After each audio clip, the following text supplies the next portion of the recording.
ചേർന്നൊരു പാട്ട് പാടി ദൈവത്തെ മാത്രം.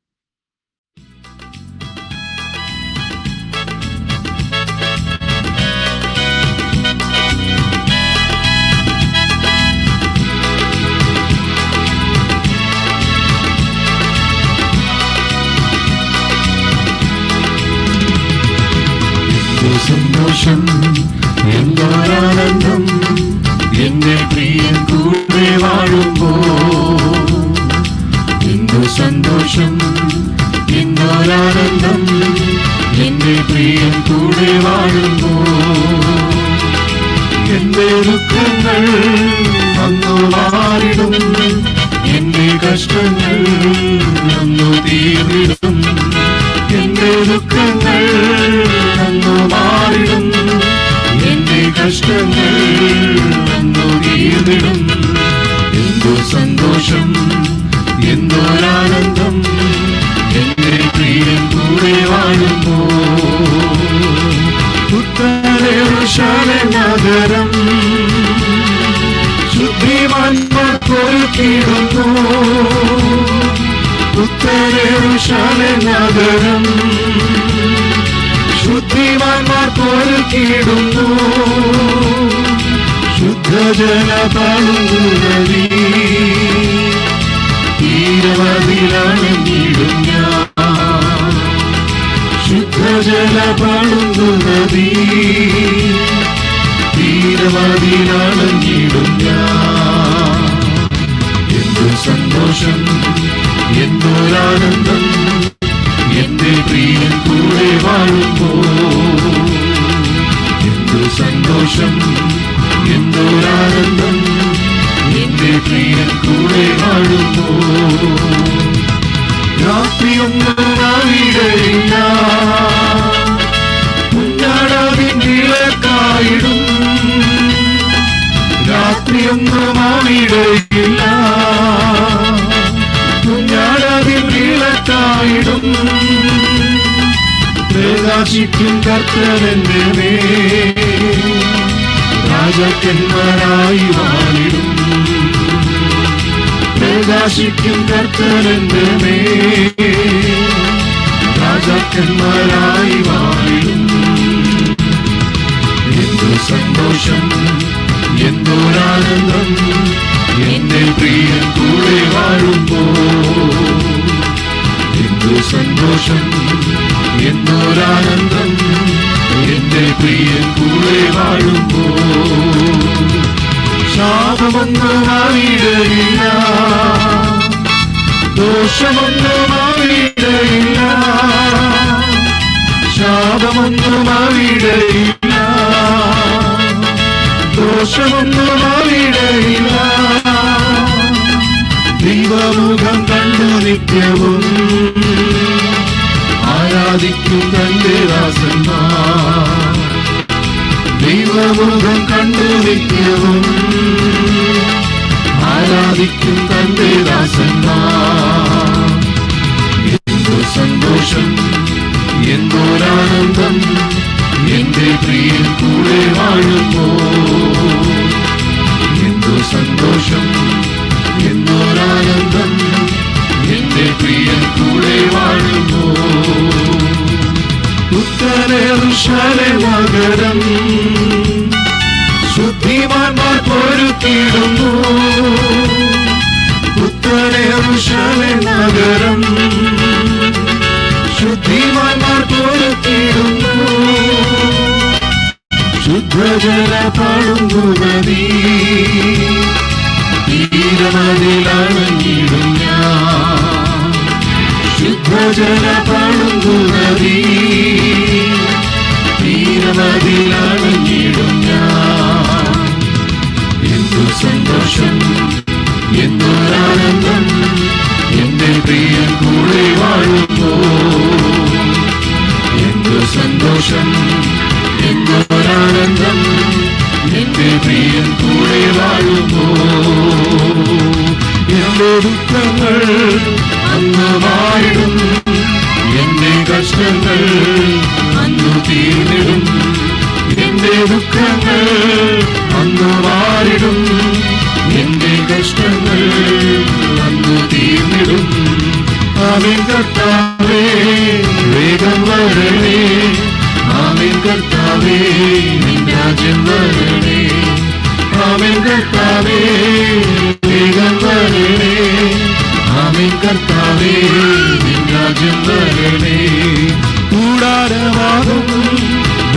ഭവനം കൂടുവിട്ടു പറന്നു പോകും. കൈപ്പണിയല്ലാത്ത നിത്യഭവനം കർത്താവ് ഒരുക്കുന്നു നമുക്ക്. കൂടാരമാകും ഭൗമഭവനം കൂടുവിട്ടു പറന്നു പോകും.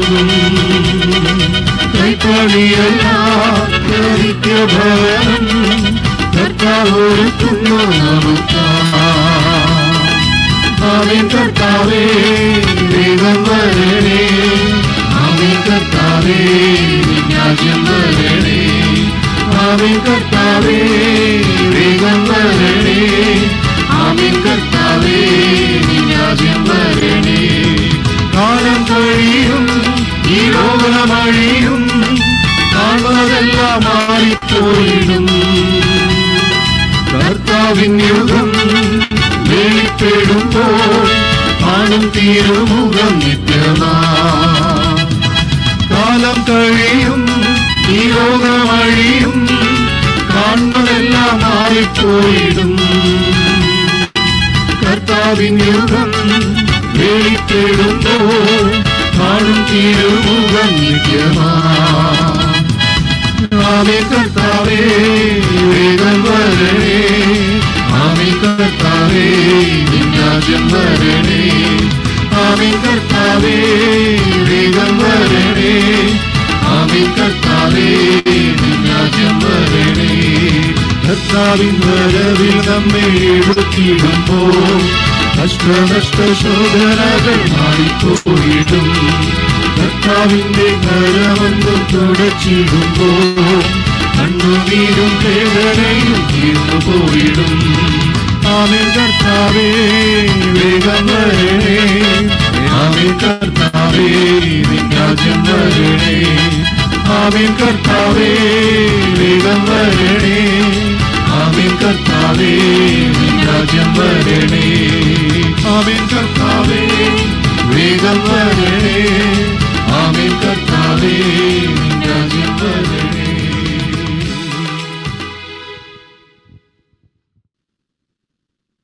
നല്ലവനും മഹോന്നതനുമായ നമ്മുടെ ത്രിയേക ദൈവത്തിന്, അതെ പരിശുദ്ധ തൃത്വത്തിന് മഹത്വം. ദൈവത്താൽ വിളിച്ച് വേർതിരിക്കപ്പെട്ട എല്ലാ വിശുദ്ധന്മാർക്കും ക്രിസ്തുയേശുവിന്റെ നാമത്തിലുള്ള സ്നേഹവും വന്ദനങ്ങളും അറിയിക്കുന്നു. പ്രത്യേകിച്ച് ബഹുമാന്യരായ കർത്താവിന്റെ ദാസന്മാർ,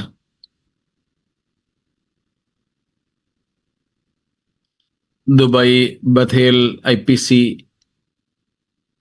ദൈവസഭയ്ക്ക് നേതൃത്വം കൊടുക്കുന്ന കർത്താവിന്റെ ദാസന്മാർ, ഇന്നത്തെ അധ്യക്ഷൻ ആയിരിക്കുന്ന ബഹുമാന്യ ഗർസീം പാസ്റ്റർ, കർത്തൃദാസന്മാരുടെ കുടുംബങ്ങൾ, നാട്ടിൽ നിന്നും മറ്റും ഇതിൽ സംബന്ധിക്കുന്ന ആദരണീയരായ കർത്തൃ ശുശ്രൂഷകന്മാർ, ഏവർക്കും തന്നെ പ്രത്യേകാൽ വന്ദനങ്ങൾ.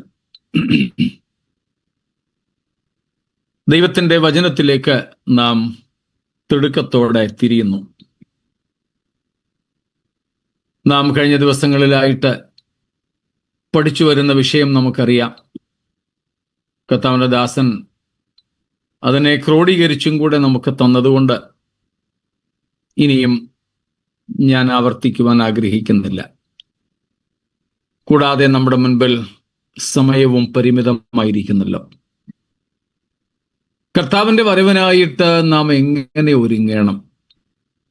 ഇനിയും പല കാര്യങ്ങൾ ഒരുക്കവുമായി ബന്ധപ്പെട്ട് ദൈവത്തിൻ്റെ വചനത്തിൽ പറയുന്നുണ്ട്. സ്തോത്രം. നമ്മളും എവിടെയെങ്കിലുമൊക്കെ യാത്ര പോകാൻ നമ്മളിങ്ങനെ ഒരുങ്ങുന്നതിനെ സംബന്ധിച്ച് പറയുമ്പോൾ ഇങ്ങനെ ചെയ്തുകൊണ്ടിരിക്കുന്നു, ഇറങ്ങുന്നത് വരെ ഒരുങ്ങിക്കൊണ്ടിരിക്കുകയായിരിക്കും. ഒരുക്കം തീരുന്നില്ല. നാം അതിൽ തന്നെ തുടരുകയാണ്. സ്തോത്രം. ഒരുങ്ങിത്തീരുന്നില്ല, നാം അതിൽ തന്നെ തുടരുകയാണ്. കർത്താവ് ആ നിലകളിൽ നമ്മെ ഒരുക്കട്ടെ. നാം ഏറ്റവും ഒടുവിൽ പറഞ്ഞു നിർത്തിയത് നാം പ്രാർത്ഥനാ ജീവിതം ഉള്ളവരായിരിക്കണം എന്നതായിരുന്നല്ലോ. കർത്താവിൻ്റെ വരവിനായി നാം ഒരുങ്ങുന്നതിൻ്റെ ഒരു പ്രധാനപ്പെട്ട ഭാഗമാണ് പ്രാർത്ഥന. പ്രാർത്ഥനയിൽ ഉറ്റിരിക്കുക. ആ പ്രാർത്ഥന എന്ന് പറയുന്നത് നമ്മൾ പലപ്പോഴും ചിന്തിക്കുന്നത് പോലെ, ചെയ്തു വരുന്നത് പോലെ നമ്മുടെ ആവശ്യങ്ങളുടെ ഒരു നീണ്ട പട്ടിക ദൈവത്തിൻ്റെ മുമ്പിൽ സമർപ്പിച്ച് തന്നതിനായി സ്തോത്രം പറഞ്ഞ് എഴുന്നേറ്റ് പോകുന്നതല്ല സ്തോത്രം. ദൈവത്തിൻ്റെ മനസ്സറിഞ്ഞ്, ആഗ്രഹമറിഞ്ഞ് അതിന് നമ്മെ വിധേയപ്പെടുത്തുന്നതാണ് യഥാർത്ഥത്തിലെ പ്രാർത്ഥന എന്ന് പറയുന്നത്. സ്തോത്രം.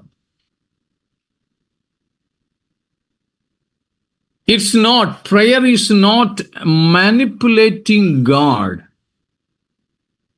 compelling, insisting God to fulfill our lustful desires, rather that of the flesh. നമ്മുടെ ജഡത്തിൻ്റെയും മനസ്സിൻ്റെയും മോഹങ്ങളുടെ നിവൃത്തിക്ക് വേണ്ടി ദൈവത്തിൻ്റെ മേൽ സമ്മർദ്ദം ചെലുത്തുന്നതല്ല പ്രാർത്ഥന. നമ്മുടെ ഉപവാസവും പ്രാർത്ഥനയും ഒക്കെ അതാണ് അധികവും. എല്ലാം എന്ന് ഞാൻ പറയുന്നില്ല, അധികവും. നമ്മുടെ ജഡത്തിൻ്റെ താല്പര്യങ്ങളെ നിവർത്തിക്കുന്നതിനായിട്ട് ദൈവത്തിൻ്റെ മേൽ സമ്മർദ്ദം ചെലുത്തുക. Pressurising God to fulfill our desires. അതും എങ്ങനെയുള്ള ഡിസയേഴ്സാ? ലസ്ഫുൾ, മോഹപരമായ ആഗ്രഹ നിവൃത്തി. അതിന് നമ്മൾ ഒത്തിരി അടവുകളും പ്രയോഗിക്കും. അതിലൊരടവാണ് ഉപവാസം എന്നുള്ളത്.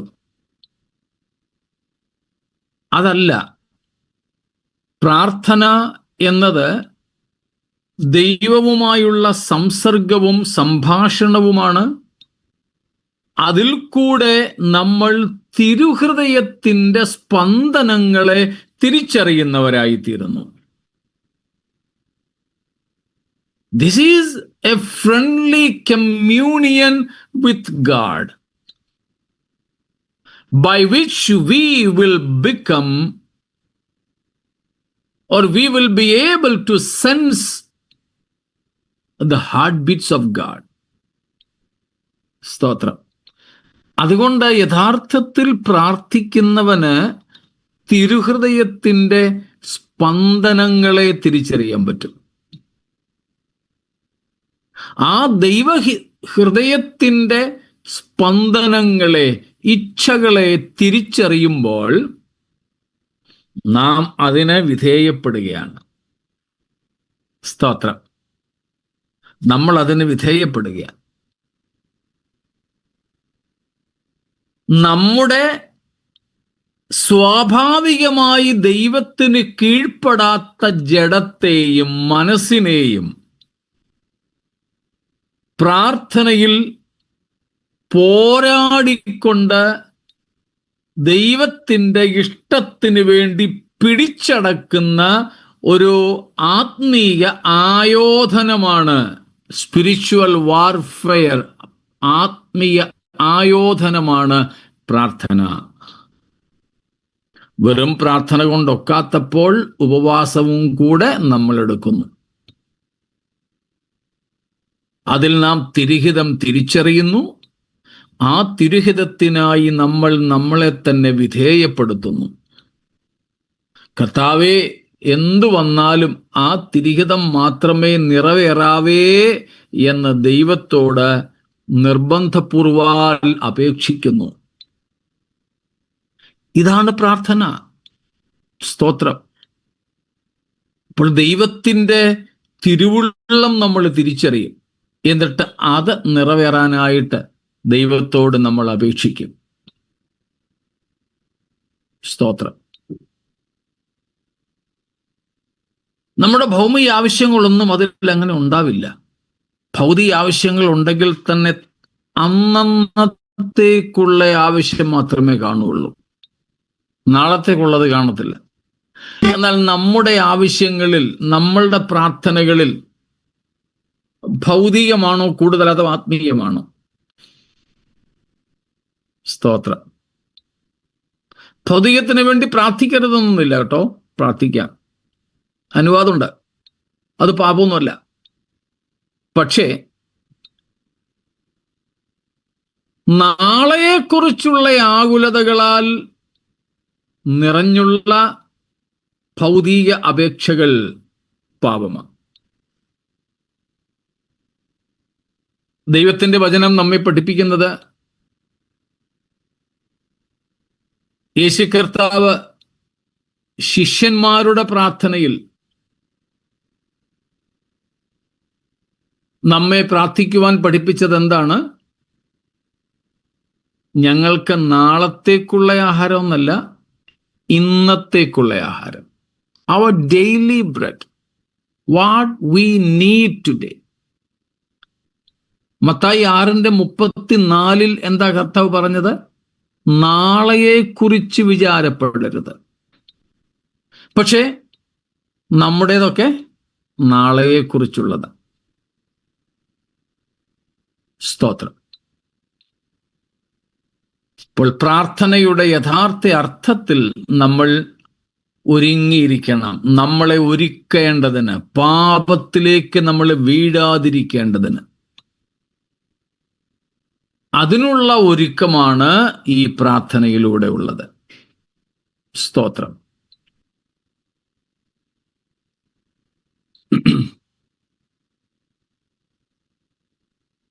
അതിലിനിയും നമുക്ക് പഠിക്കാനേറെ ഉണ്ടെങ്കിലും വിസ്താര ഭയം കൊണ്ട് നിർത്തുന്നു. അടുത്ത ഒരുക്കം. സ്തോത്രം. അതാണ് നാം 2 പത്രോസ് 3-ാമത്തെ അധ്യായത്തിൻ്റെ 10 മുതലുള്ള വാക്യങ്ങളിൽ നിന്ന് കാണുകയുണ്ടായിരുന്നു. സ്തോത്രം. അതിൽ ഒരെണ്ണം നമ്മൾ എടുത്തിരുന്നു. എന്താ? 11-12 വാക്യങ്ങളിലായിട്ട് നമ്മൾ വായിച്ചു, എത്ര വിശുദ്ധ ജീവനവും ഭക്തിയും ഉള്ളവർ ആയിരിക്കണം. ഭക്തി ഉള്ളവരായിരിക്കണം. സ്തോത്രം. നമ്മൾ ഭക്തിയുള്ളവരായിരിക്കണം.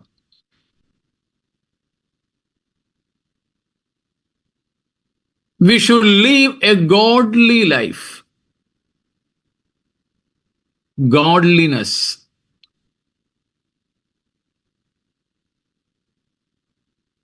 വിശുദ്ധ ജീവനവും ഭക്തിയും 2 പത്രോസ് 3:11 വാക്യത്തിലാണ്. ഒന്നും കൂടെ വായിച്ചാട്ടെ. ഇങ്ങനെ ഇവയൊക്കെയും അഴിയുവാനുള്ളതായിരിക്കാൽ ആകാശം ചുട്ടഴിയുവാനും മൂലപദാർത്ഥങ്ങൾ വെന്തുരുകുവാനുമുള്ള ദൈവദിവസത്തിന്റെ വരവ് കാത്തിരുന്നും ബദ്ധപ്പെട്ടിയും കൊണ്ട് നിങ്ങൾ എത്ര വിശുദ്ധ ജീവനും ഭക്തിയും ഉള്ളവരായിരിക്കണം. എന്നാൽ നിങ്ങൾ എത്ര വിശുദ്ധ ജീവനവും ഭക്തിയും ഉള്ളവരായിരിക്കണം. സ്തോത്രം. ഭക്തിയുടെ ജീവിതം നാം നയിക്കണം. ഭക്തി എന്താ? ഈ ഭക്തി എന്ന് പറഞ്ഞാൽ സ്തോത്രം,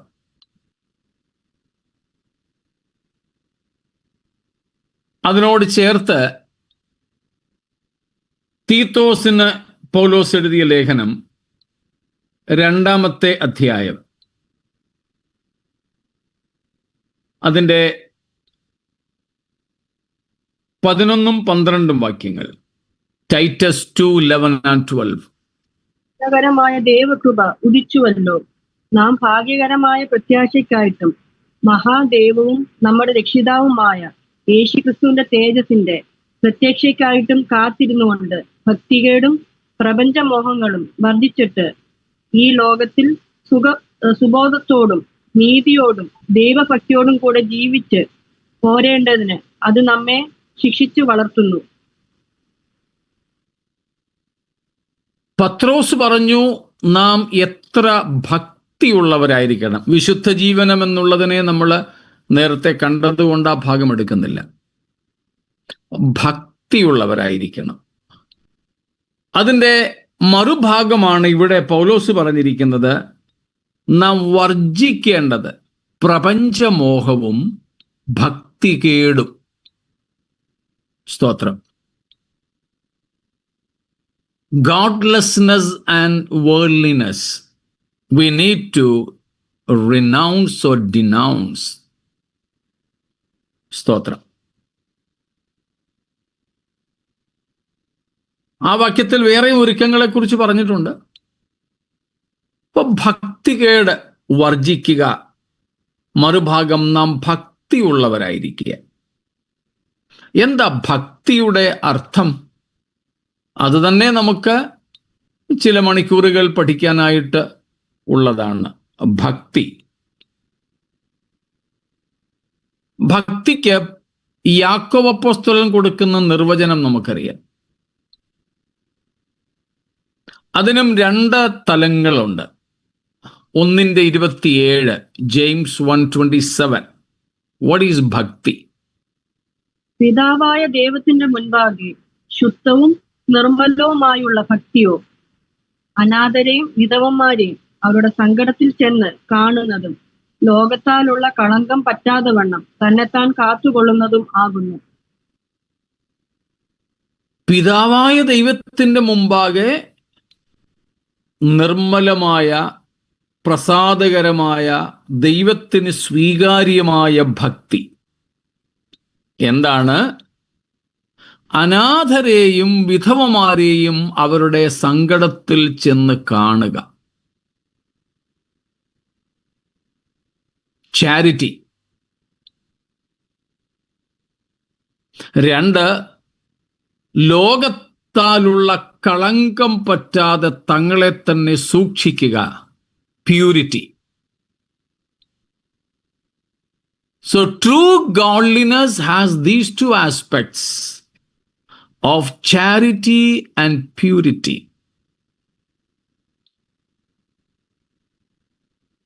ആവശ്യങ്ങളിൽ ഇരിക്കുന്നവരെ സഹായിക്കുന്നതാണ് ആദ്യത്തേത്. അനാഥർ, വിധവമാർ എന്നൊക്കെ പറഞ്ഞാൽ അന്നത്തെ പശ്ചാത്തലത്തിൽ സഹായമറ്റവർ. ഇന്നത്തെ പോലെ സ്ത്രീകൾ ജോലി ചെയ്ത് വീട് പുലർത്തുന്ന കാലമായിരുന്നില്ല. വീട്ടുടയവൻ, വീട്ടുകാരൻ, ഭർത്താവ്, പിതാവ് മാത്രം ഏണിംഗ് മെമ്പറായി ജോലി ചെയ്ത് വരുമാനം നേടുന്നയാളായിരിക്കുമ്പോൾ ആ ആള് മരിച്ചാൽ അയാളെ ആശ്രയിച്ച് കഴിഞ്ഞിരുന്ന ഭാര്യയും മക്കളും അനാഥരാകുന്നു. വരുമാനമില്ല. അവരെ സഹായിക്കുക. അതിനുള്ള നിയമങ്ങളൊക്കെ പൗലോസ് ശ്ലീഹ തിമോത്തിയോസിന് 1-ാം ലേഖനം 5-ാമത്തെ അധ്യായത്തിൽ പറഞ്ഞു കൊടുക്കുന്നുണ്ട്. നിങ്ങളെ പിന്നെ നോക്കിയാൽ മതിയാവും. അതാണ് ആവശ്യങ്ങളിൽ ഇരിക്കുന്നവരെ സഹായിക്കുക എന്നതുകൊണ്ട് ഇവിടെ അർത്ഥമാക്കുന്നത്. ചില ഭക്തന്മാരുണ്ട്, ഭയങ്കര ഭക്തന്മാരാ, പക്ഷേ അറുത്ത കൈക്ക് ഉപ്പ് തേക്കത്തില്ല. ആവശ്യക്കാരോട് ഒരു തരത്തിലും കരുണ എന്ന് പറയുന്നൊരു പരിപാടി അവർക്കില്ല. മനസ്സലിവ് എന്ന ഒരു സംഗതി അവർക്കില്ല. എന്നാൽ ഭയങ്കര ഭക്തരാണ്. പ്രാർത്ഥന, പാട്ട്, കൃത്യസമയത്ത് യോഗത്തിന് വരിക, മുട്ടുകുത്തി മാത്രം ഇരിക്കുക, കൈ ഉയർത്തി പ്രാർത്ഥിക്കുക, കൈ വീശി വീശി ആരാധിക്കുക, ഇതൊക്കെ ഉണ്ട്. അരുതാത്തത് ഒന്നും അവർ ചെയ്യാറില്ല. പക്ഷെ ഇതാണ് കർത്താവിൻ്റെ വേലയ്ക്ക് പോലും 5 പൈസ വിട്ടുകൊടുക്കത്തില്ല. ആവശ്യക്കാരെ സഹായിക്കില്ല. ഇല്ല, ഭക്തരാണോ ചാരിറ്റി, പരസഹായം ചെയ്യുക, മനസ്സലിവിൻ്റെ പ്രവൃത്തികൾ ചെയ്യുക എന്ന ഒരു ഭാഗം വളരെ ശക്തമായിട്ടുണ്ട്. സ്തോത്രം. പണ്ട് കാനമച്ചൻ ഒരിക്കൽ പ്രസംഗിച്ചത് ഓർക്കുന്നു. ഇങ്ങനെ പല പ്രസംഗകരെ വിളിച്ച് പ്രസംഗിക്കുന്ന ഏതോ ഒരു സ്ഥലത്ത് അച്ഛനും ചെന്നു. ചെറുപ്പക്കാരനായ ഒരു പാസ്റ്ററും ഉണ്ടായിരുന്നു.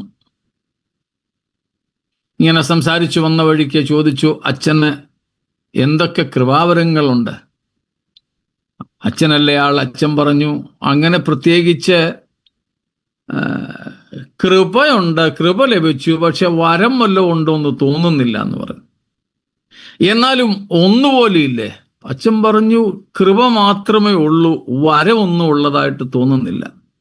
കുറെ പ്രാവശ്യമൊക്കെ എടുത്തു ചോദിച്ചു. ഒടുവിൽ അദ്ദേഹം ചോദ്യം നിർത്തിയപ്പോൾ അച്ഛൻ അങ്ങോട്ട് ചോദിച്ചു, ആട്ടെ ബ്രദറിന് എന്തൊക്കെ കൃപാവരങ്ങളുണ്ട്?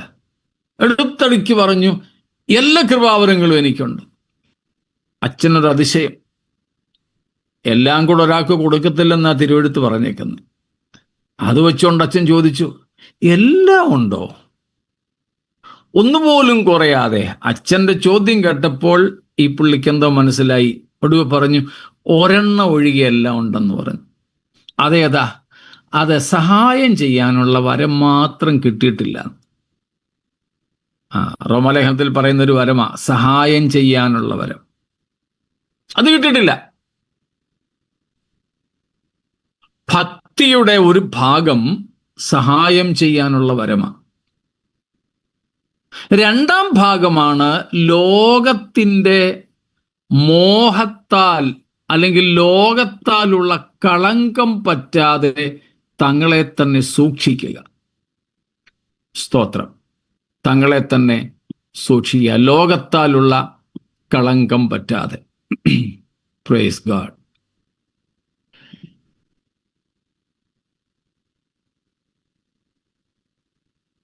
വിശുദ്ധ ജീവിതം നയിക്കുക, ദൈവത്തോടുള്ള സ്നേഹവും ഭയവും കൂടെ കലരുന്നതാണ് ഭക്തി എന്ന് പറയുന്നത്. സ്തോത്രം. ഭക്തിയുടെ ഏറ്റവും പ്രധാനപ്പെട്ട 2 ഘടകങ്ങൾ ഞാൻ പറയാം. വേറെ പലതുണ്ടെങ്കിലും 2 മാത്രമേ ഇവിടെ ഞാൻ ഓർപ്പിക്കുന്നുള്ളൂ. ഒന്ന്, ഡിപ്പാർട്ടിങ് ഫ്രം ഈവൽ. ഡിപ്പാർട്ടിങ് ഫ്രം ഈവൽ ഭക്തിയുടെ സ്വഭാവമാണിത്. സ്തോത്രം. സദൃശ്യവാക്യങ്ങൾ 3-ാം അധ്യായത്തിന്റെ, അല്ലെങ്കിൽ വേണ്ട 16:6 വായിച്ചാൽ മതിയാവും. 16:6 Proverbs.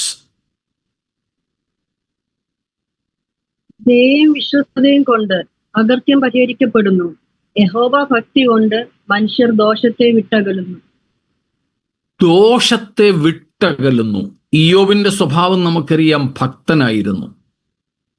നിർവചനം അവിടെ കൊടുത്തിട്ടുണ്ട്, അവൻ ദോഷത്തെ വിട്ടകലുന്നവനായിരുന്നു. സ്തോത്രം. ഇതിനേക്കാൾ ശക്തമായതാണ് 2-ാമത്തെ ഭാഗം. അതേ പുസ്തകം തന്നെ 8:13 നോക്കിക്കാട്ടെ. പ്രോവബ്സ്, സദൃശ്യവാക്യങ്ങൾ തന്നെ 8:13.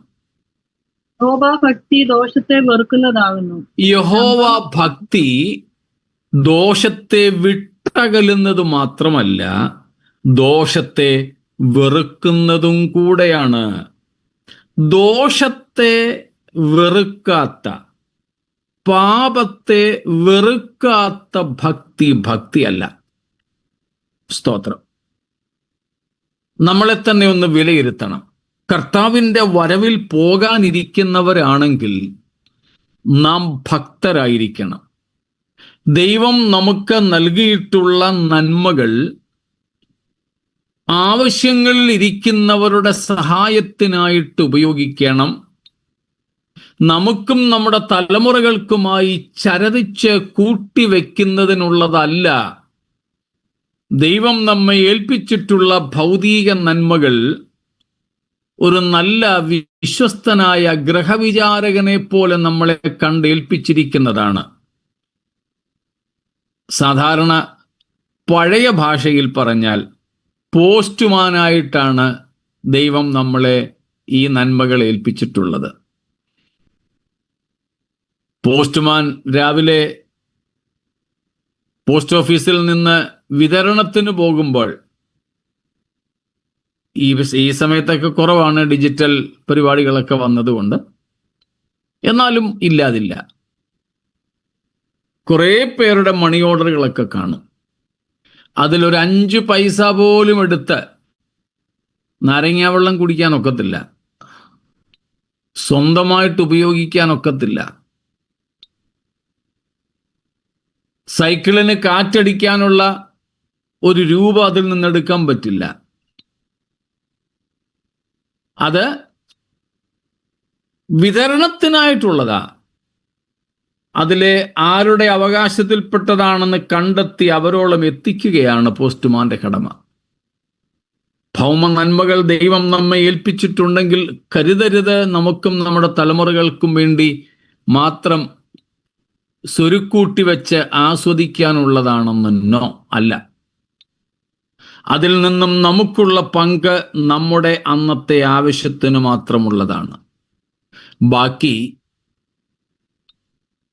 സുവിശേഷ വേലയ്ക്ക് 5 കാര്യങ്ങൾ. സുവിശേഷ വേലയ്ക്ക്, സുവിശേഷ വേലക്കാരുടെ ആവശ്യങ്ങൾക്ക്, 3 വിശുദ്ധന്മാരുടെ, ഉപദേശിമാരൊന്നുമല്ലവര്, എന്നാൽ രക്ഷിക്കപ്പെട്ട ദൈവമക്കളാണ്, വിശുദ്ധന്മാരുടെ ആവശ്യങ്ങൾക്ക്, 4 നമ്മുടെ രക്തബന്ധുക്കളുടെ ആവശ്യങ്ങൾക്ക്, 5 ഈ 4 കഴിഞ്ഞിട്ട് ബാക്കിയുണ്ടെങ്കിൽ അത് ആവശ്യങ്ങളിൽ ഇരിക്കുന്നവരെ, പുറത്തുള്ളവരെ, ലോകക്കാരെ പോലും സഹായിക്കാൻ. ഈ 5 നിലകളിൽ കർത്താവിൻ്റെ നാമത്തിന് വേണ്ടി വിനിയോഗിക്കുവാനാണ് വിശ്വസ്തരെന്ന് നമ്മളെ എണ്ണി ദൈവം നന്മകൾ ഏൽപ്പിച്ചിട്ടുള്ളത്. For the ministry, for the needs of the ministers, for the needs of the saints, for our blood relatives, and even after completing these, something left out, that is for the other co-human beings, those who are in need. സുവിശേഷ വേലയ്ക്ക്, വേലക്കാർക്ക്, വിശുദ്ധന്മാർക്ക്, രക്തബന്ധങ്ങൾക്ക്, ആവശ്യങ്ങളിൽ ഇരിക്കുന്ന സഹജീവികൾക്ക്. ഈ നിലകളിൽ നാം ചിലവിട്ടാൽ നമ്മുടെ assets വർദ്ധിക്കാൻ സാധ്യത കുറവാണ്. ഏതാണ്ടൊക്കെ സ്റ്റാറ്റിക് ആയിട്ട് നിൽക്കും. ഓരോ വർഷവും നമ്മുടെ ആസ്തി കൂടുകയില്ല ഈ നിലയിൽ നാം ചെയ്താൽ. സ്തോത്രം. രണ്ടാമത്തെ കാര്യം, കർത്താവിൻ്റെ വേലയ്ക്ക് വേണ്ടി പോകണോ, കർത്താവിൻ്റെ രാജ്യത്തിൽ അവൻ്റെ വരവിൽ പോകണമോ, നാം പാപത്തെ വിട്ടോടുന്നവരും പാപത്തെ വെറുക്കുന്നവരുമായിരിക്കണം. ഇന്ന് പല വിശുദ്ധന്മാർക്കും പാപത്തെ വിട്ടോടാൻ ചിലപ്പോൾ കഴിഞ്ഞേക്കാം, എന്നാൽ ഹൃദയം കൊണ്ട് പാപത്തെ വെറുക്കുന്നവർ എത്ര പേരുണ്ട് എന്നത് വിലയിരുത്തേണ്ടി വരും. നമ്മുടെ അകത്ത് പാപത്തോട് വെറുപ്പില്ലെങ്കിൽ ഉള്ളുരുകി പ്രാർത്ഥിക്കൂ, കർത്താവേ, പാപത്തെ വെറുത്ത് ജീവിക്കേണ്ടതിന് പാപത്തോടുള്ള വെറുപ്പ് എന്നിൽ ജനിപ്പിക്കണമേ. Generate in me, O God, a sacred hatred towards sin and Satan. സാത്താനോടും പാപത്തോടും എൻ്റെ ഹൃദയത്തിനകത്ത് വിശുദ്ധമായ ഒരു വെറുപ്പങ്ങ് ജനിപ്പിക്കണമേ. സ്തോത്രം. But often we love the things God hates. and hate the things God loves. പക്ഷേ പലപ്പോഴും നമുക്ക് സംഭവിക്കുന്ന പരാജയം, ദൈവം വെറുക്കുന്നതിനെ നമ്മൾ സ്നേഹിക്കുകയും ദൈവം സ്നേഹിക്കുന്ന പലതിനെയും നമ്മൾ വെറുക്കുകയും ചെയ്യുന്നു. പാടില്ല.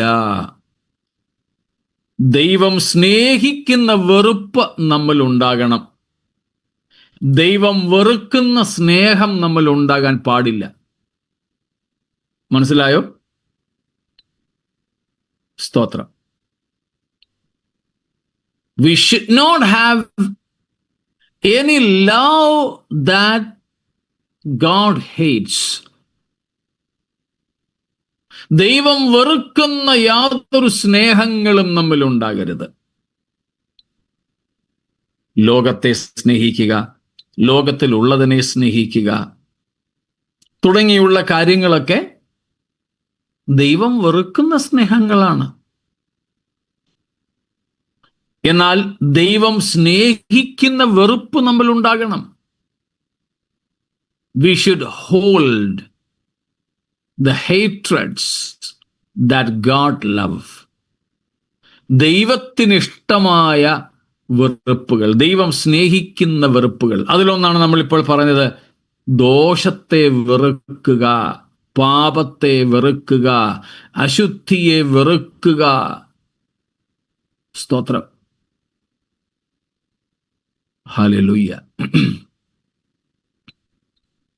നമ്മൾ ഭക്തരായിരിക്കണം, ഭക്തിയുള്ളവരായിരിക്കണം. അതിൻ്റെ രണ്ട് തലങ്ങളും മനസ്സിലായല്ലോ. സ്തോത്രം. അവിടെ നിന്നും മുൻപോട്ട് ഞാൻ പോയിക്കൊള്ളട്ടെ. ഒന്ന് ചോദിച്ചോട്ടെ. രണ്ടാമത് പറഞ്ഞല്ലോ ദൈവം സ്നേഹിക്കുന്ന വെറുപ്പ് എന്ന് പറഞ്ഞത്. അതെ, അതെന്താ ഉദ്ദേശിക്കുന്നത്? അതാണ് ഇപ്പൊ നമ്മൾ പറഞ്ഞ പാപത്തെ വെറുക്കുക. പാപത്തോടുള്ള നമ്മുടെ വെറുപ്പിനെ ദൈവം സ്നേഹിക്കുന്നു.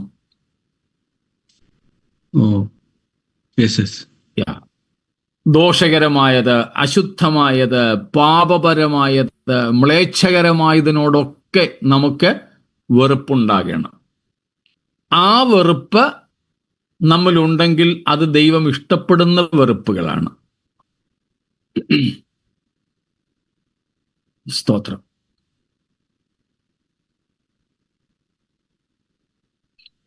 അപ്പോൾ ദൈവം വെറുക്കുന്ന സ്നേഹം നമ്മൾ ഉണ്ടാകാൻ പാടില്ല. ലോകസ്നേഹം പോലെയുള്ള പലരുടെയും മനസ്സ്, പലരും പാപം ചെയ്യുന്നില്ലെങ്കിലും പാപത്തോടൊക്കെ ഭയങ്കര പ്രതിപത്തിയാണ്. പാപം ചെയ്യുന്നില്ല, അങ്ങനെ ഒഴിഞ്ഞൊക്കെ നടക്കുന്നതേ ഉള്ളൂ, പക്ഷെ ഭയങ്കര ഇഷ്ടമാണ് അതിനോടൊക്കെ. ഇഷ്ടമാണ്. അത് ദൈവം വെറുക്കുന്ന സ്നേഹങ്ങളാണ്. സ്തോത്രം. മുമ്പോട്ട് പോകാമല്ലോ. ഇപ്പൊ നമ്മൾ ഭക്തി ഉള്ളവർ ആയിരിക്കണം. യഥാർത്ഥത്തിൽ നാം ഭക്തരാകണം. സ്തോത്രം.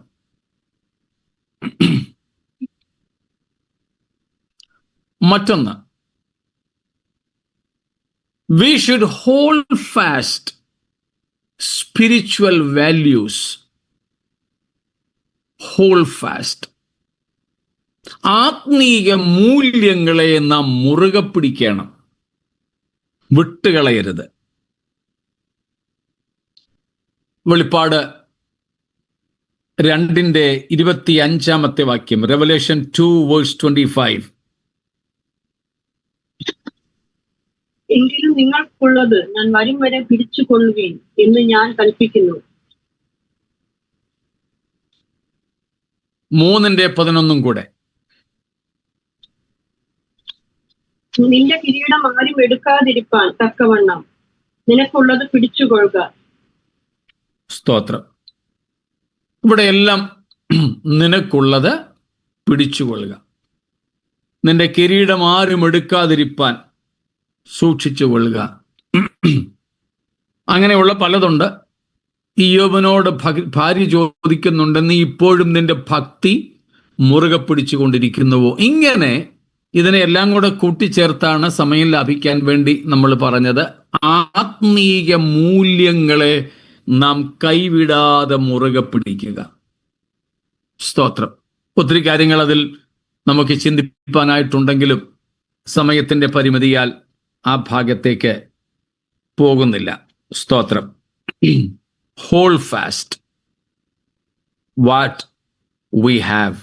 സ്തോത്രം.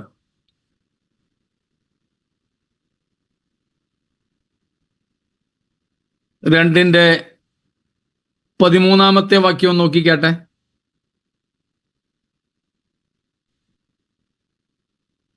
നീ എവിടെ പാർക്കുന്നുവെന്നും അത് സാത്താന്റെ സിംഹാസനമുള്ളയിടം എന്നും ഞാൻ അറിയുന്നു. നീ എന്റെ നാമം മുറുകെ പിടിച്ചിരിക്കുന്നു. നിങ്ങളുടെ ഇടയിൽ സാത്താൻ പാർക്കുന്നിടത്ത് തന്നെ എന്റെ സാക്ഷിയും വിശ്വസ്തനുമായ മതി. Hold fast the name of the Lord. കർത്താവിന്റെ നാമം മുറുകെ പിടിക്കുക. സ്തോത്രം. 2:25 നമ്മൾ വായിച്ചു, നിനക്കുള്ളത് മുറുകെ പിടിക്കുക. ഇങ്ങനെ ഒത്തിരി കാര്യങ്ങൾ മുറുകെ പിടിക്കുക എന്നുള്ളതുണ്ട്. അതോരോന്ന് പറഞ്ഞാൽ നമുക്ക് ഇന്ന് അതിനെ സമയം കാണൂ എന്നതുകൊണ്ട് മുഴുവൻ ആത്മീയ മൂല്യങ്ങളെ, ഭക്തിയെ, വിശ്വാസത്തെ, നമ്മുടെ സമർപ്പണത്തെ, ദൈവിക കൽപ്പനകളെ, കർത്താവിൻ്റെ നാമത്തെ, ദൈവത്തോടുള്ള നമ്മുടെ സമർപ്പണത്തെ ഒക്കെ മുറുകെ പിടിക്കുക, വിട്ടുകളയരുത് എന്ന് പറഞ്ഞ് ആ ഭാഗം ഞാൻ വിടുകയാണ്. സ്തോത്രം. ആ ഭാഗം വിടുകയാണ്.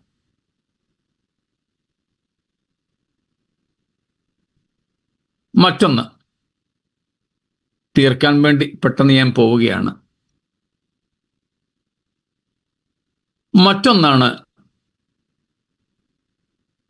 abide in him. കർത്താവിൻ്റെ വരവിൽ നാം ഒരുങ്ങുന്നതിൻ്റെ ഭാഗമായി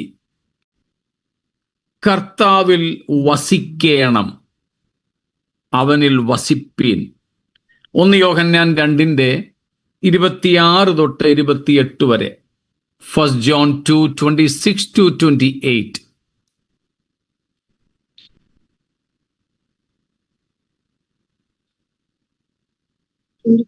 നിങ്ങളെ തെറ്റിക്കുന്നവരെ ഓർത്ത് ഞാൻ ഇത് നിങ്ങൾക്ക് എഴുതിയിരിക്കുന്നു. അവനാൽ പ്രാപിച്ച അഭിഷേകം നിങ്ങൾ വസിക്കുന്നു. ആരും നിങ്ങളെ ഉപദേശിപ്പാൻ ആവശ്യമില്ല. അവന്റെ അഭിഷേകം തന്നെ നിങ്ങൾക്ക് സകലവും ഉപദേശിച്ച് തരികയാലും അത് ഭോഷ്കല്ല, സത്യം തന്നെ ആയിരിക്കാലും അത് നിങ്ങളെ ഉപദേശിച്ചതുപോലെ നിങ്ങൾ അവനിൽ വസിപ്പീൻ. ഇനി കുഞ്ഞുങ്ങളെ അവൻ പ്രത്യക്ഷനാകുമ്പോൾ നാം അവന്റെ സന്നിധിയിൽ ലജ്ജിച്ചു പോകാതെ അവന്റെ പ്രത്യക്ഷതയിൽ നമുക്ക് ധൈര്യം ഉണ്ടാകേണ്ടതിന് അവനിൽ വസിപ്പീൻ. കണ്ടോ, കർത്താവിന്റെ പ്രത്യക്ഷതയിൽ നാം ലജ്ജിച്ചു പോകാതിരിക്കേണ്ടതിനും കർത്താവിന്റെ മുമ്പിൽ നിൽപ്പാൻ നമുക്ക് ധൈര്യം ഉണ്ടാകേണ്ടതിനും പ്രാഗൽഭ്യം ഉണ്ടാകേണ്ടതിനും നാം എന്ത് ചെയ്യണം? അവനിൽ വസിപ്പീൻ. Abide in the Lord. യോഹന്നാന്റെ ഒരു മാസ്റ്റർ പീസാണത്.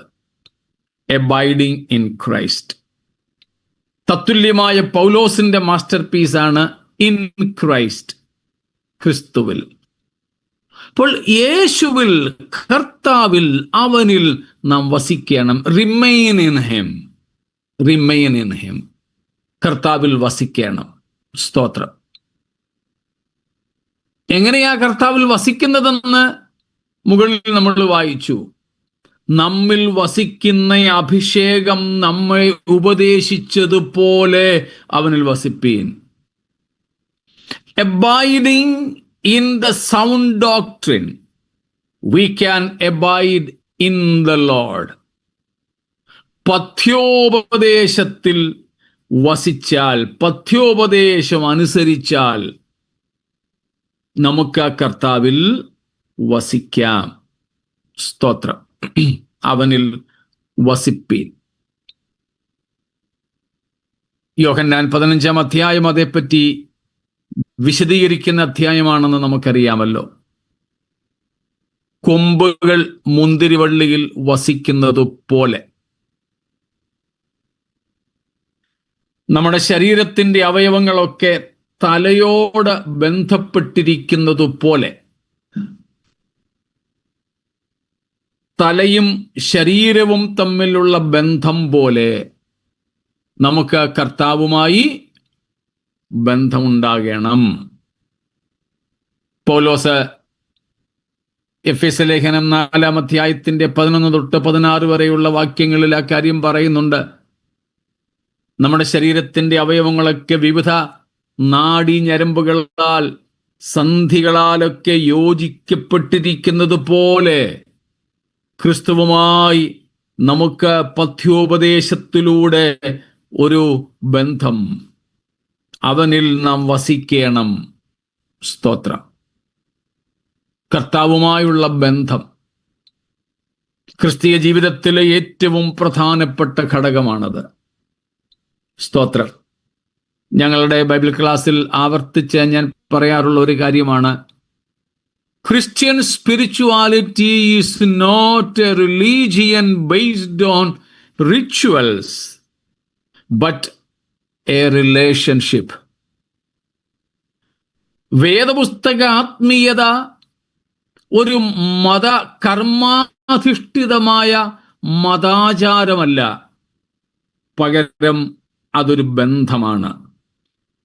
ആവർത്തിക്കുന്നു, ക്രിസ്തീയ ആത്മീയത കർമാധിഷ്ഠിതമായ മതാചാരമല്ല, പിന്നെ അത് ഒരു ബന്ധമാണ്.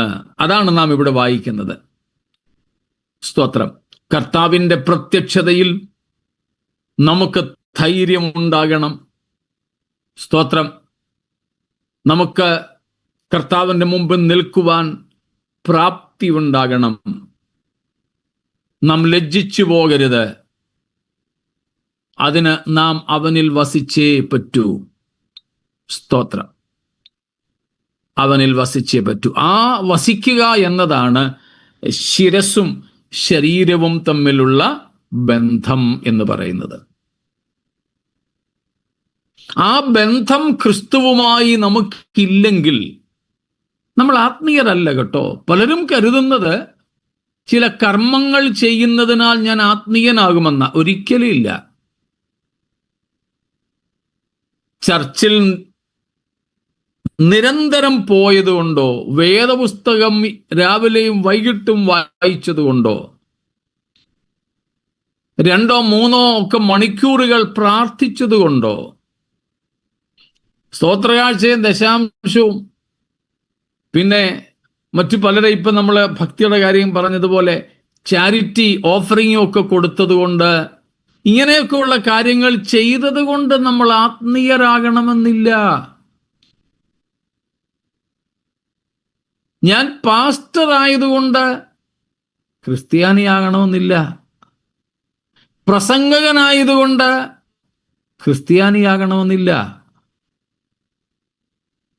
കർത്താവുമായുള്ള വ്യക്തിപരമായ ബന്ധത്തിന് നാം ഊന്നൽ കൊടുത്തോണം.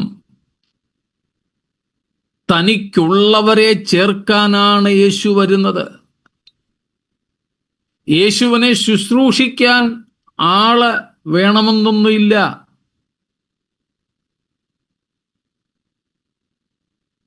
ഞങ്ങളുടെ ബൈബിൾ ക്ലാസ്സിൽ ഞാൻ പറയുന്ന മറ്റൊരു കാര്യമുണ്ട്. പ്രിയരെ, ദൈവത്തിന് ജീവനില്ലാത്ത വസ്തുക്കളെയും, 2 ആത്മാവില്ലാത്ത ജീവികളെയും, 3 രക്ഷിക്കപ്പെട്ടിട്ടില്ലാത്ത മനുഷ്യരെയും, 4 ദുരാത്മാക്കളെയും, 5 സാത്താനെ തന്നെയും ദൈവത്തിൻ്റെ ലക്ഷ്യങ്ങൾക്ക് വേണ്ടി ഉപയോഗിക്കുവാൻ സാധിക്കും. മനസ്സിലായോ?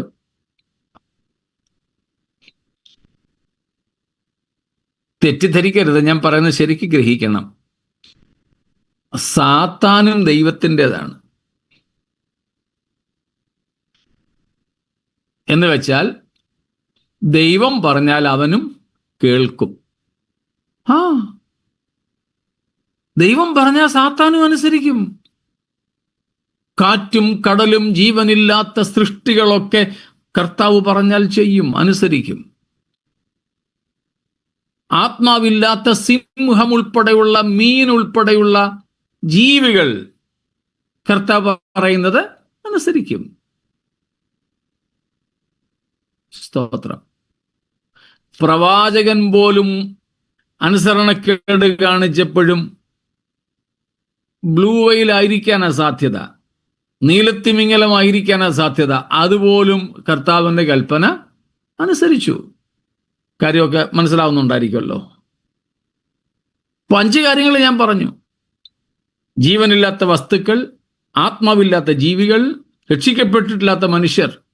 യെശയ്യാ 45-ാമത്തെ അധ്യായത്തിൽ കോരശ് രക്ഷിക്കപ്പെട്ടവനായിരുന്നു? അല്ല. അതിനും 70 വർഷം മുമ്പ് ഇസ്രായേലിനെ, യഹൂദനെ ശിക്ഷിക്കാൻ വേണ്ടി ദൈവം ഉപയോഗിച്ചത് നെബൂഖദ്നേസറിനെ രക്ഷിക്കപ്പെട്ടവനായിരുന്നു? അല്ല. സ്തോത്രം. ഇന്നും നമ്മുടെ ആൾക്കാർ എവിടെയെങ്കിലും ഉപദ്രവം ഉണ്ടായാൽ ആരെയാ കാണാൻ പോന്നേ? നമ്മളെ പീഡിപ്പിക്കുന്നവരുടെ അതേ പാർട്ടിക്കാരെ. അവരെ പിന്നെ വിളിച്ചു പറഞ്ഞ കാര്യങ്ങളൊക്കെ ചെയ്യും. രക്ഷിക്കപ്പെട്ടവനാണോ? അല്ല. അവരെയൊക്കെ തമ്പുരാൻ ഉപയോഗിക്കും. അതിലൊന്നും വലിയ കാര്യമില്ല. കർത്താവ് എന്നെ ഉപയോഗിച്ചെന്നും പറഞ്ഞ ആരും കോളറൊന്നും പിടിക്കണ്ട കേട്ടോ. അതിനാണ് ഞാൻ ഈ 5 കാര്യങ്ങൾ പറഞ്ഞത്. ദുരാത്മാക്കളെയും സാത്താനെ തന്നെ ഉപയോഗിക്കും. പൗലോസിനെ കുത്താൻ സാത്താന്റെ ദൂതനെ. സ്തോത്രം. ഇനി മഹാപീഡന കാലത്ത് ഇവരെയൊക്കെയാ തമ്പുരാൻ ഉപയോഗിക്കുന്നത്. അതുകൊണ്ട് ദൈവം നമ്മൾ ഉപയോഗിക്കുന്നെന്നൊന്നും പറഞ്ഞുകൊണ്ട് ആരും കോളറ് പിടിക്കരുത്, അങ്ങ് പോകുമെന്ന് കരുതുകയും ചെയ്യരുത്. എന്നെ ഒന്നിനും വേണ്ടി ദൈവം ഉപയോഗിച്ചില്ലെങ്കിലും ഞാനും കർത്താവും തമ്മിൽ ഒരു വ്യക്തിപരമായ ബന്ധമുണ്ടെങ്കിൽ എനിക്ക് ഉറപ്പാണ് അവൻ എന്നെ തന്നോട് കൂടെ കൊണ്ടുപോകും. സ്തോത്രം. തനിക്കുള്ളവരെ ചേർക്കാനാ കർത്താവ് വരുന്നത്. Praise God. കർത്താവിന്റെ വരവിൽ നാം എടുക്കപ്പെടണമെങ്കിൽ അവനിൽ വസിക്കണം. എന്ന് വെച്ചാൽ കർത്താവുമായി നമുക്കൊരു ബന്ധമുണ്ടാകണം. ഭയങ്കര ആത്മീയ ശുശ്രൂഷകളൊക്കെ ചെയ്തെന്നും പറഞ്ഞൊന്നും അങ്ങോട്ട് പ്രവേശനം ഇല്ല. അതൊക്കെ ഇവിടം കൊണ്ട് തീരും. സ്തോത്രം. അതുകൊണ്ടാണ് യേശു കർത്താവ് തന്നെ ലൂക്കോസ് 10-ന്റെ 20-ാം പറഞ്ഞത്, എങ്കിലും ഭൂതങ്ങൾ നിങ്ങൾക്ക് കീഴടങ്ങുന്നു എന്നതിൽ അല്ല സന്തോഷിക്കേണ്ടത്. നമ്മളൊക്കെ പറഞ്ഞാൽ ഭാന്ന് പറയുന്നതിന് മുമ്പേ ചിലപ്പോൾ ദുരാത്മാക്കൾ ഓടിപ്പോകും കേട്ടോ. അതിലും അഭിമാനിക്കാനൊന്നുമില്ല, അഹങ്കരിക്കാനൊന്നുമില്ല. സ്വർഗത്തിൽ പോകുമെന്ന് അതൊരു ഉറപ്പുമല്ല. പിന്നെ എന്തിൽ സന്തോഷിക്കണമെന്നാണ് കർത്താവ് പറഞ്ഞത്? നിങ്ങളുടെ പേര് സ്വർഗത്തിൽ എഴുതിയിരിക്കുന്നു എന്നതിൽ. സ്വർഗത്തിൽ എഴുതി എന്ന് പറഞ്ഞാൽ ജീവപുസ്തകത്തിൽ എന്നർത്ഥം. മത്തായി 7-ാം അധ്യായം 21-23 വരെയുള്ള വാക്യങ്ങളിലും വളരെ ഭയാനകമായ സത്യം വെളിപ്പെടുത്തുന്നു. യേശു പറഞ്ഞു, എന്നെ കർത്താവേ കർത്താവേ എന്ന് വിളിക്കുന്നവൻ ഏവനുമല്ല സ്വർഗരാജ്യത്തിൽ കടക്കുന്നത്. പിന്നാരാ? എൻ്റെ സ്വർഗസ്ഥനായ പിതാവിൻ്റെ ഇഷ്ടം ചെയ്യുന്നവൻ അത്രേ. എന്നിട്ട് പറയുന്നു, ആ നാളിൽ പലരും വന്നിട്ട് എന്നോട് പറയും, നിന്റെ നാമത്തിൽ ഞങ്ങൾ പ്രവചിച്ചു, ഭൂതങ്ങളെ പുറത്താക്കി, വിവിധ വീര്യപ്രവൃത്തികളൊക്കെ ചെയ്തു.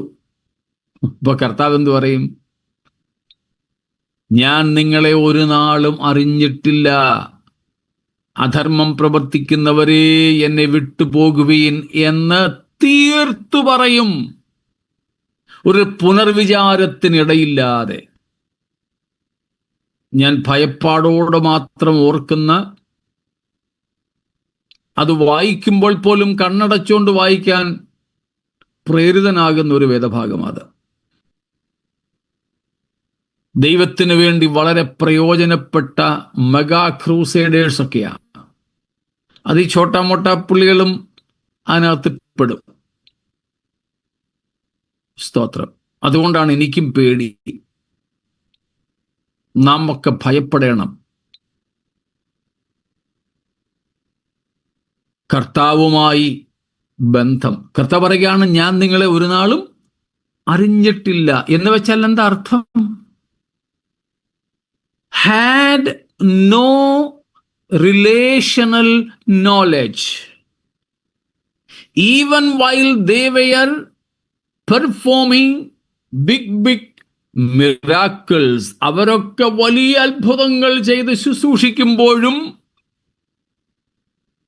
കർത്താവുമായിട്ട് അവർക്ക് ബന്ധം ഇല്ലായിരുന്നു. സ്തോത്രം. അതെ, കർത്താവുമായി നമുക്ക് ബന്ധമില്ലെങ്കിലും ചിലപ്പോൾ ചിലതൊക്കെ നടന്നെന്നിരിക്കും കേട്ടോ, കർത്താവിൻ്റെ നാമത്തിലൊക്കെ. അതുകൊണ്ടാ ഭക്തന്മാർ പാടിയത്, നിന്റെ പേരിൽ ഞങ്ങൾ ചെയ്യും വേലകൾ, തിരുനാമവും ധരിച്ച് ചെയ്യും ക്രിയകൾ, ഭൂവിൽ ഞങ്ങൾക്കല്ല അങ്ങേ നാമം മഹത്വത്തിനായി തീരണമേ എന്ന്. സ്തോത്രം. അതുകൊണ്ട് നാം എപ്പോഴും ഉറപ്പ് വരുത്തേണ്ടത് എന്താ? ബന്ധം എങ്ങനെയുണ്ട്? How is our relationship? ആ റിലേഷൻഷിപ്പ്, ആ ബന്ധം, അതിലും 5 കാര്യങ്ങളോളമുണ്ട്. ക്വയറ്റ് പേഴ്സണൽ, തികച്ചും വ്യക്തിപരമായ ബന്ധം. ഇന്റിമേറ്റ്, ആഴത്തിലുള്ള ബന്ധം. കൺസിസ്റ്റന്റ്, നിരന്തരം നിലനിൽക്കുന്ന ബന്ധം. ഇവൻച്വലി ഗ്രോയിങ് റിലേഷൻഷിപ്പ്, വളർന്നുകൊണ്ടേയിരിക്കുന്ന ബന്ധം. 5 ഇൻസെപ്പറബിൾ റിലേഷൻഷിപ്പ്, വേർപെടുത്താൻ കഴിയാത്ത തരത്തിലെ ബന്ധം. വ്യക്തിപരമായത്, ആഴത്തിലുള്ളത്, സ്ഥിരമായി നിരന്തരതയുള്ളത്, പിന്നെ വളർന്നുകൊണ്ടേയിരിക്കുന്ന ബന്ധം. 5 വേർപെടുത്താൻ കഴിയാത്ത ബന്ധം. ആ ബന്ധത്തിൽ കഴിയുക എന്നതാണ് എബൈഡിങ് ഇൻ ഹിം, അവനിൽ വസിക്കുക എന്നതുകൊണ്ട് അർത്ഥമാക്കുന്നത്. സ്തോത്രം.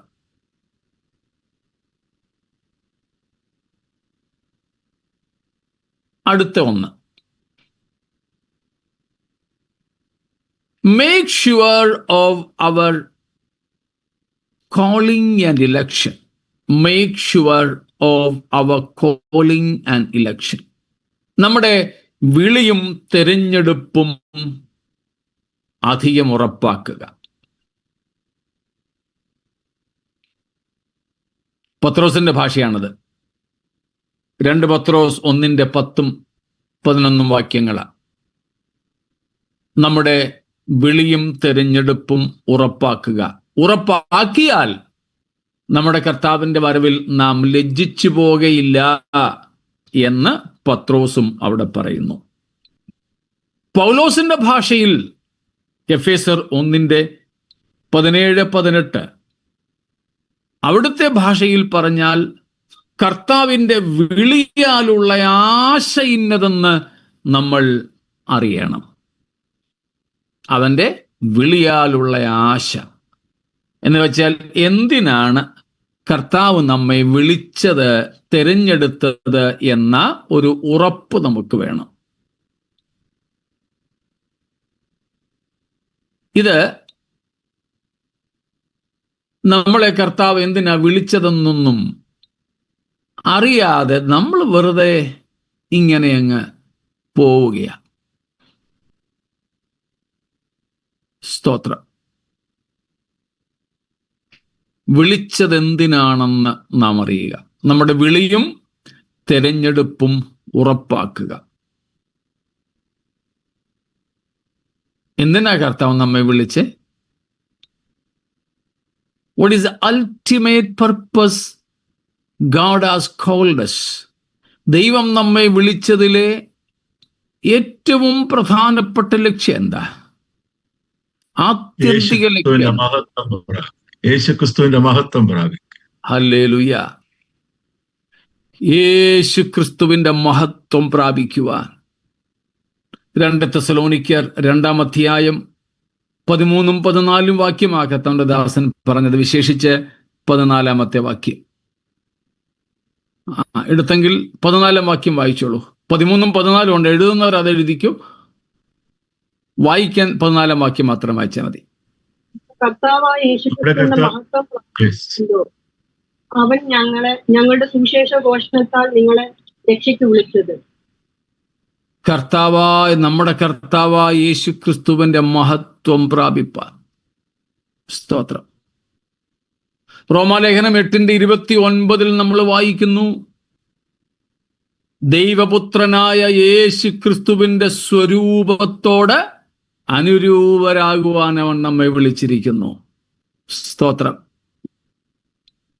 To be conformed to the image of the Son of God. ഈ ലക്ഷ്യത്തിനായി വിളിക്കപ്പെട്ടവരാ നാം. ഇതിൽ കുറഞ്ഞ ഒരു ലക്ഷ്യം നമ്മുടെ മുമ്പിൽ ഉണ്ടാവരുത്. ഇത്ര മഹത്വമുള്ള ലക്ഷ്യത്തിനായി ദൈവം നമ്മെ വിളിച്ചെങ്കിൽ ലോകത്തിലേക്ക് നാം ഇറങ്ങിപ്പോകാൻ പാടില്ല. സ്തോത്രം. ലോകത്തിലേക്ക് നാം പോകരുത്. ഇത്രയും ഉന്നതമായ വിളിക്ക് ദൈവം നമ്മെ അർഹരാക്കി തീർത്തു. സ്തോത്രം. നമ്മെ പ്രാപ്തരാക്കി. അർഹരെന്നല്ല, പ്രാപ്തരാക്കി. സ്തോത്രം. എങ്കിൽ നമ്മുടെ ജീവിതം എങ്ങനെയായിരിക്കണം? സ്തോത്രം. അതുകൊണ്ട് അടുത്തത്, ഇപ്പോൾ കർത്താവ് നമ്മെ വിളിച്ച തിരഞ്ഞെടുത്ത ലക്ഷ്യബോധത്തോടെ ജീവിക്കണം. സ്തോത്രം. ചിലപ്പം ചിലര് പറയുമല്ലോ,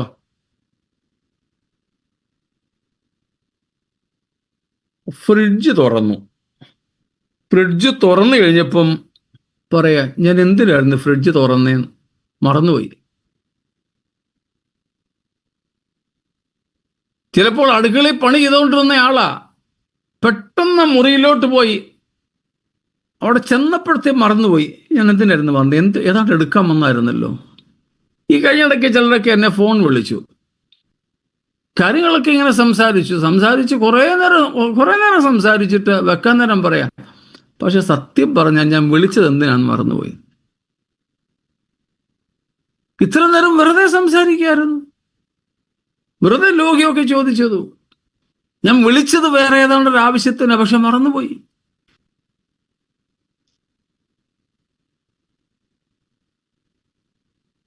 എസെക്കിയേൽ സാറിന്റെ മറ്റേ പുസ്തകത്തിൽ അന്ന് ഞാൻ വായിച്ചിട്ടുണ്ട്, ഒരാള് മറവിയുള്ള ഒരു അപ്പച്ചൻ സാധാരണ ഭാര്യയോട് പറഞ്ഞിട്ടാണ് വീട്ടിൽ നിന്ന് പോകുന്നത് എവിടെ പോവാണെന്നൊക്കെ. പക്ഷെ അന്ന് ഭാര്യയോട് പറയാൻ പോലും അപ്പച്ചൻ മറന്നുപോയി. അപ്പച്ചൻ എങ്ങാണ്ട് ടിക്കറ്റും ഒക്കെ എടുത്ത് യാത്ര ചെയ്ത് കുറെ കഴിഞ്ഞപ്പോഴാണ് ആശാന് എവിടെ പോകാൻ ഇറങ്ങിയതെന്ന് ഓർമ്മയില്ലാതെ പോയത്. പിന്നെ ഭാര്യയെ വിളിച്ചു ചോദിച്ചു. അപ്പം ഭാര്യയ്ക്കും അറിയില്ല. അവിടെ ഭാര്യ ബുദ്ധിമതിയായിരുന്നു, പറഞ്ഞു, നിങ്ങൾ ടിക്കറ്റ് എടുത്തായിരുന്നോ? ടിക്കറ്റ് എടുത്തു. കുറഞ്ഞ പക്ഷേ ടിക്കറ്റ് നോക്ക, എവിടത്തേക്കാ ടിക്കറ്റ് എടുത്തതെന്ന്, അങ്ങോട്ടായിരിക്കും പോകാൻ ഇറങ്ങി. എന്നാ പിന്നെ നോക്കാം. നമ്മൾ ഇടയ്ക്ക് ഈ ടിക്കറ്റൊക്കെ ഒന്ന് പരിശോധിക്കുന്നത് നല്ലതാ. എവിടേക്ക് പോകാനാണ് നമ്മൾ ടിക്കറ്റ് എടുത്തത്? സ്തോത്രം. ഇവിടത്തെ എങ്ങാനും വല്ല ഭൗതിക നന്മകളും പ്രാപിച്ച് ഇവിടെ മണ്ണടിയാനാണെങ്കിൽ അയ്യോ എന്തിനാ ഈ പണിക്ക് പോകുന്നത്? അരുതേ. വിളിയും തെരഞ്ഞെടുപ്പും ഉറപ്പാക്കുക, ക്രിസ്തുവിന്റെ മഹത്വം പ്രാപിക്കുവാൻ, തേജസ്കരിക്കപ്പെട്ട യേശു ക്രിസ്തുവിനോട് അനുരൂപപ്പെടുവാൻ. യോഹന്നാന്റെ ഭാഷയിൽ പറഞ്ഞാൽ 1 യോഹന്നാൻ 3:2 നമ്മൾ നേരത്തെ വായിച്ചതുപോലെ അവനോട് സാദൃശ്യരാകുവാൻ നാം വിളിക്കപ്പെട്ടിരിക്കുക. പത്രോസ് പറയുന്നു, 1 പത്രോസ് 5:10 വാക്യത്തിൽ, സ്തോത്രം, ദൈവത്തിന്റെ നിത്യ തേജസ് പ്രാപിക്കുവാൻ വിളിക്കപ്പെട്ടവരാണ് നാം. സ്തോത്രം. ആ ലക്ഷ്യബോധം വേണം. ആ ലക്ഷ്യബോധം ഉണ്ടെങ്കിൽ അടുത്ത ഭാഗം കൂടെ അതോട് ചേർത്തങ്ങ് നോക്കാം. സ്തോത്രം. അതാണ് live a life worthy of our calling, our election, and also the one who called us. Live a life worthy of our calling, election, and the one who called us. നമ്മുടെ വിളിയും തിരഞ്ഞെടുപ്പ് ഉറപ്പാക്കിയാൽ അടുത്തത് നമ്മെ വിളിച്ച വിശുദ്ധനും നമ്മുടെ വിളിക്കും തിരഞ്ഞെടുപ്പിനും യോഗ്യവുമായ ഒരു ജീവിതം നയിക്കണം. സ്തോത്രം. 3 കാര്യങ്ങൾക്ക്: നമ്മെ വിളിച്ച വിശുദ്ധന് ഒത്തവണ്ണം. 2, നമ്മെ വിളിച്ച വിളിക്കും തെരഞ്ഞെടുപ്പിനും, അതായത് അതിൻ്റെ ലക്ഷ്യത്തിന് യോഗ്യമായ ഒരു ജീവിതം നാം നയിക്കണം. എഫേസ്യർ 4:1-2 വാക്യങ്ങളിൽ നാം അത് കാണുന്നു. എഫേഷ്യൻസ് 4:1-2. ഓൾസോ 5:1-6. എഫേസ്യർ ലേഖനം 5:1-6 വരെയുള്ള വാക്യങ്ങൾ. 2 പത്രോസ് 1:15-16 നമ്മൾ മുമ്പേ നോക്കിയത്. സ്തോത്രം. 2 പത്രോസ് 1:15-16. ഈ ഭാഗങ്ങളിലെല്ലാം നാം കാണുന്നു നമ്മെ വിളിച്ച വിളിക്ക് യോഗ്യമാമണ്ണം നടക്കുക.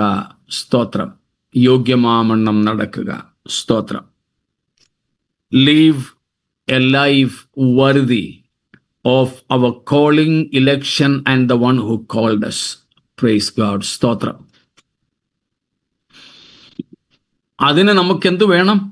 എന്തിനാണ് വിളിച്ചതെന്ന്, ആരാണ് വിളിച്ചതെന്ന് ഒക്കെയുള്ള ബോധ്യം വേണം. സ്തോത്രം. അതിനോട് ചേർത്ത് അടുത്ത ഭാഗം സ്നാപകൻ പറഞ്ഞത്. സ്തോത്രം. മാനസാന്തരത്തിന് യോഗ്യമായ ഫലം കായ്പീൻ. സ്തോത്രം. Bring forth the fruit worthy of repentance. സ്തോത്രം. മാനസാന്തരത്തിന് യോഗ്യമായ ഫലം കായ്ക്കുന്നവരായി തീരണം. നമുക്കറിയാം, മത്തായിയുടെ സുവിശേഷം 3-ാമത്തെ വാക്യത്തിലാണ് സ്നാപകൻ അക്കാര്യം പറഞ്ഞത്. മാനസാന്തരത്തിന് യോഗ്യമായ ഫലം കായ്പീൻ. സ്തോത്രം. Fruit worthy of repentance. സ്തോത്രം. റോമാലേഖനം 11-ാം മുതൽക്കുള്ള വാക്യങ്ങളിലും അതേ കാര്യം പൗലോസ് വിശദീകരിക്കുന്നുണ്ട്. We are budded branches. We were originally wild. നമ്മൾ, സ്തോത്രം, കാട്ട് ഒലിവുകളായിരുന്നു. എന്നാൽ കർത്താവ് നമ്മെ വെട്ടി നാട്ടൊലിവിൻ്റെ ശാഖകളെ ഒടിച്ചു കളഞ്ഞിട്ട് അവിടെ നമ്മെ ഒട്ടിച്ചതു. സ്തോത്രം. We are budded branches. Originally we were wild. നമ്മൾ കാട്ടൊലിവുകൾ. എന്നാൽ നമ്മെ കർത്താവ് അവിടെ നിന്നും ഒടിച്ച് ഇവിടെ ഒട്ടിച്ചിരിക്കുന്നു. ഇന്ന് നമ്മുടെ പഴയ കൊമ്പുകളുടെ ഫലമല്ല കായ്ക്കേണ്ടത്, നമ്മളെ ചേർത്തൊട്ടിച്ച ആ വേരിൻ്റെ സ്വഭാവത്തിനനുസരിച്ചുള്ള ഫലം കായ്ക്കണം. നമ്മൾ ഒട്ടിച്ച് ചേർക്കപ്പെട്ടിരിക്കുന്ന തടി, ആ തായ്തടി, ആ വൃക്ഷം, അതാരാ? ക്രിസ്തു.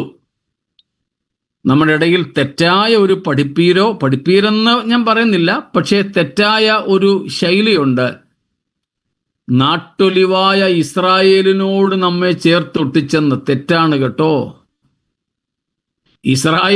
നാട്ടൊലിവായ ഇസ്രായേലിനെ ഒടിച്ചു കളഞ്ഞിട്ടാണ് നമ്മളെ ഒട്ടിച്ചതെന്ന് റോമർ 11 പറയുന്നത്. നിങ്ങൾ പിന്നെ വായിച്ചു നോക്കിയാൽ മതി. അങ്ങനെ അല്ലെങ്കിൽ നാളെ പറഞ്ഞുതരും, ഞാൻ തിരുത്താം. സ്തോത്രം. നാട്ടൊലിവിന്റെ കൊമ്പുകളെ ഒടിച്ചു, കാട്ടൊലിവായിരുന്ന നമ്മെ ഒട്ടിച്ചു. പക്ഷെ ആരോടാ ഒട്ടിച്ചത്? ആ വേരിനോട്. ആ വേര് ആരാണ്? യേശു ക്രിസ്തു. ആ വേരായ ക്രിസ്തുവായ വേരിനോട് നമ്മെ ഒട്ടിച്ചതുകൊണ്ട് ഇനിയും നമ്മിൽ കായ്ക്കേണ്ട ഫലം കൊമ്പുകളുടെ ഫലമല്ല, വേരിന്റെ സ്വഭാവത്തിനനുസരിച്ചുള്ളത്. അതാണ് മാനസാന്തരത്തിന് യോഗ്യമായ ഫലം കായ്പീൻ എന്ന് പറഞ്ഞത്. എന്നാൽ നമ്മിൽ ഇന്ന് കായ്ക്കുന്ന ഫലം മാനസാന്തരത്തിന് യോഗ്യമായതാണോ? അതോ മാനസാന്തരപ്പെടുന്നതിന് മുമ്പുണ്ടായിരുന്ന കാട്ടുഫലമാണോ കായ്ക്കുന്നത്? സ്തോത്രം. ആ കാട്ടുഫലത്തിൽ വളരെ ലളിതമായ ഒന്ന് രണ്ടെണ്ണം ഞാൻ പറയാം. പണ്ടത്തെ നമ്മുടെ വൈൽഡ് ഒലിവിൻ്റെ, കാട്ടൊലിവിൻ്റെ ഫലമായിരുന്നു ഭോഷ്ക് പറയുക, കള്ളം പറയുക. ഇന്ന് നമ്മൾ യേശു എന്ന വേരിനോട് ഒട്ടിച്ച് ചേർക്കപ്പെട്ടിട്ടും പഴയ കാട്ടിലെ സ്വഭാവമായ കള്ളം പറച്ചിൽ വളരെ സരസമായും ഒരു പ്രയാസവും കൂടാതെയും കള്ളം പറയാൻ നമുക്കിന്ന് സാധിക്കുന്നില്ലേ? ഈ കള്ളം പറയുന്ന പുള്ളികൾ പോകുമോ? കർത്താവിന്റെ വരവിൽ എടുക്കപ്പെടുമോ? ഇല്ല. സ്തോത്രം. കള്ള മിഷനറി റിപ്പോർട്ടുകൾ അവതരിപ്പിക്കുന്നവർ, കള്ള മിഷൻ റിപ്പോർട്ടുകൾ, കള്ള ഫിനാൻഷ്യൽ റിപ്പോർട്ടുകൾ അവതരിപ്പിക്കുന്നവർ, കള്ളം പറഞ്ഞ് കാശ് പിരിക്കുന്നവർ, സ്വാർത്ഥ ലാഭത്തിന് വേണ്ടി ഭോഷ്ക് പറയുന്നവർ, ഇവരൊക്കെ പോകുമെന്നാ കരുതുന്നത്? ഇല്ല. ഇന്നലെ ഞാൻ പറഞ്ഞ വെളിപ്പാട് 21:8, അവിടെ 8 കൂട്ടരെ കുറിച്ച് പരിശുദ്ധാത്മാവ് രേഖപ്പെടുത്തിയിട്ടുണ്ട്.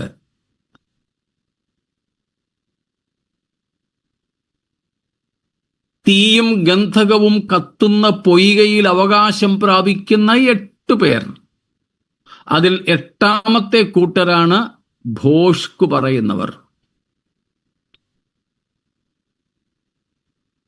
ഈ ഭോഷ്ക് എന്നത് എപ്പോഴത്തെ ഫലമാ? കാട്ടിൽ നിന്നപ്പോഴത്തെ ഫലമാ.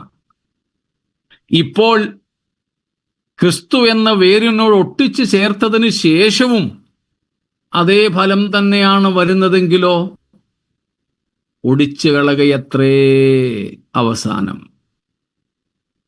അങ്ങനെയുള്ള കൊമ്പുകളെ ഒടിച്ചു കളഞ്ഞിട്ട് അവ ഉണങ്ങിപ്പോകുകയും അവയെ ചേർത്ത് തീയിലിട്ട് ചുട്ടുകളയുകയും ചെയ്യും. സ്തോത്രം. പക, പിണക്കം, ജാരശങ്ക തുടങ്ങിയൊക്കെയുള്ള എത്രയോ എത്രയോ കാട്ടുഫലങ്ങൾ നമ്മൾ കായ്ക്കുന്നുണ്ടല്ലേ? ഇന്ന് നമുക്ക് നമ്മുടെ ജീവിതത്തെ രൂപാന്തരപ്പെടുത്തുവാൻ സമർപ്പിക്കാം. കർത്താവേ, മാനസാന്തരത്തിന് യോഗ്യമായ ഫലം കായ്പാൻ, വിളിച്ച വിശുദ്ധനൊത്തവണ്ണം ജീവിപ്പാൻ, വിളിക്കും തെരഞ്ഞെടുപ്പിനും ഒത്തവണ്ണം ജീവിപ്പാൻ എന്നെ സഹായിക്കണമേ എന്ന് നമുക്ക് ദൈവത്തോട് പ്രാർത്ഥിക്കാം. സ്തോത്രം. ഇവിടെ നിർത്തുവാൻ നിർബന്ധിതനായി തീരുന്നു. ഈ വചനങ്ങളുടെ മുമ്പിൽ നമ്മെ തന്നെ നമുക്ക് സമർപ്പിച്ചുകൊണ്ട് നമ്മുടെ കർത്താവിൻ്റെ വരവ് ഇന്ന് രാത്രിയിൽ ആകുന്നുവെങ്കിൽ നഷ്ടപ്പെടാതെ, കൈവിടപ്പെട്ടു പോകാതെ, ലജ്ജിതരാകാതെ തിരുമുമ്പിൽ നിൽക്കേണ്ടതിന് നാം പ്രാഗൽഭ്യം പ്രാപിക്കുവാൻ, സ്തോത്രം, ധൈര്യം പ്രാപിക്കുവാൻ നമുക്ക് നമ്മെ തന്നെ സമർപ്പിക്കാം. Praise God. സ്തോത്രം. നമ്മുടെ ജീവിതത്തിൽ വരുത്തേണ്ടതായ രൂപാന്തരങ്ങൾ വരുത്തേണ്ടതിന് നമ്മെ തന്നെ ഇന്ന് രാത്രിയിൽ ഏൽപ്പിച്ചു കൊടുക്കാം. തിരുത്തലുകൾ ആവശ്യമുള്ളിടത്ത് തിരുത്തലുകൾ. സ്തോത്രം. ശുദ്ധീകരണം വേണ്ടിടത്ത് ശുദ്ധീകരണം നമ്മെ നമുക്ക് ഏൽപ്പിച്ചു കൊടുക്കാം. ഈ വചനങ്ങളാൽ കർത്താവിൽ വസിപ്പാനും അവന്റെ വരവിൽ നാം കൈവിടപ്പെട്ടു പോകാതിരിപ്പാൻ, തിരുമുമ്പിൽ നിൽപ്പാൻ ധൈര്യം പ്രാപിക്കേണ്ടതിനും ലജ്ജിതരാകാതിരിക്കേണ്ടതിനും ദൈവം നമ്മെ എല്ലാവരെയും സഹായിക്കുമാറാകട്ടെ. മാറാനാഥ.